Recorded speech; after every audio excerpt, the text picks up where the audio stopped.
Learn English Podcast.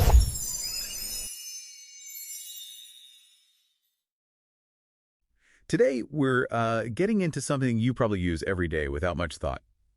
Proper nouns. That's right. We think we know them, but there's a whole architecture of specificity there. Exactly. We want to unpack that today. Our goal isn't just rules.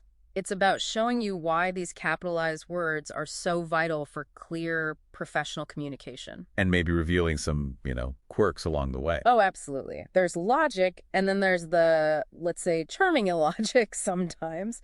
But understanding it helps you grasp language itself much better. Okay, so let's start basic.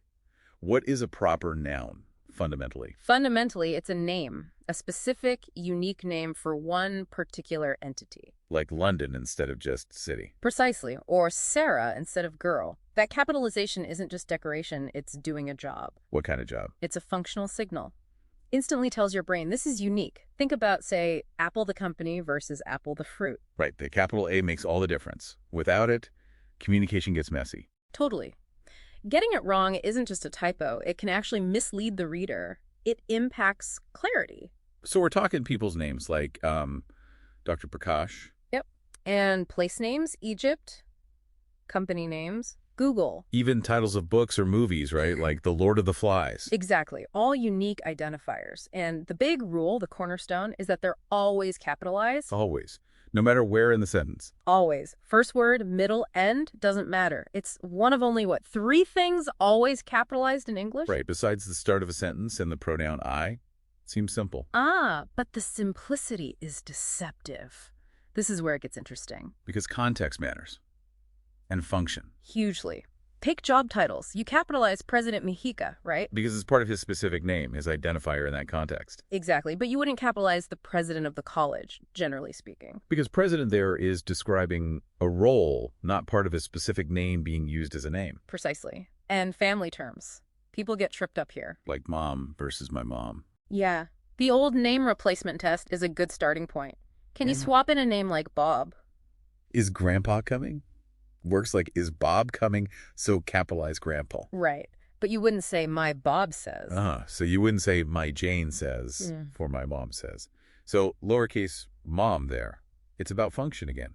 Is it acting as a name? You got it. Same logic applies elsewhere. Think about directions. Head north, lowercase n. Just a general direction. But the West Coast. Here, capitalize W and C. That's a specific named region. See? Context and function. It even explains things that seem a bit random. Like why January is capitalized, but winter isn't. Exactly. Months are specific names. Seasons are general categories. It shows grammar isn't always perfectly mathematically logical. It's shaped by convention, history. A lot of it, yeah.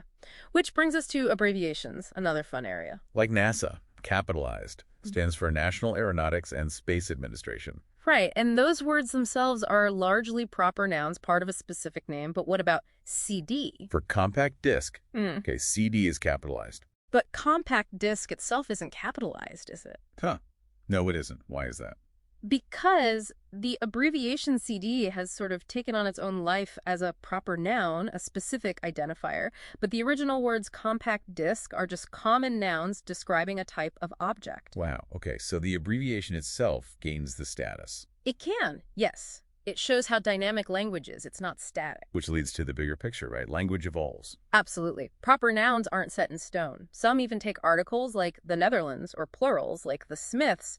They adapt. And sometimes they lose their status. That's genericization. Fascinating process. Think of aspirin or escalator. They used to be specific brand names capitalized. They were, but they became so common, so synonymous with the thing itself, that they basically became common nouns, lowercase. Society's usage sort of overrides the original brand identity. Like a linguistic rebellion. And then there are capitonyms. Words where the capitalization literally changes the meaning. Yes. Like moon, their specific satellite versus a moon orbiting Jupiter. Same letters, different meaning based purely on that capital M. It really highlights how crucial capitalization is. And it wasn't always this standardized, was it? Oh, heavens no. Go back to the 17th century. English capitalization was kind of chaotic. People capitalized almost any word they felt was important. Virtue, reason, things like that. Exactly. Our current system, focusing on proper nouns, really emerged from efforts to create clarity and standardization. So mastering this isn't just about dotting I's and crossing T's. Not at all. It's about understanding how words function in context, the signals they send. Getting proper nouns right is a key part of clear professional writing. It shows you understand these signals. So for you listening, this dive shows even small grammar points have deep layers of history and function. They really affect how we make meaning. Makes you wonder, doesn't it? What other everyday language rules might have surprising stories or logic if you looked a bit closer? Something to think about until our next deep dive.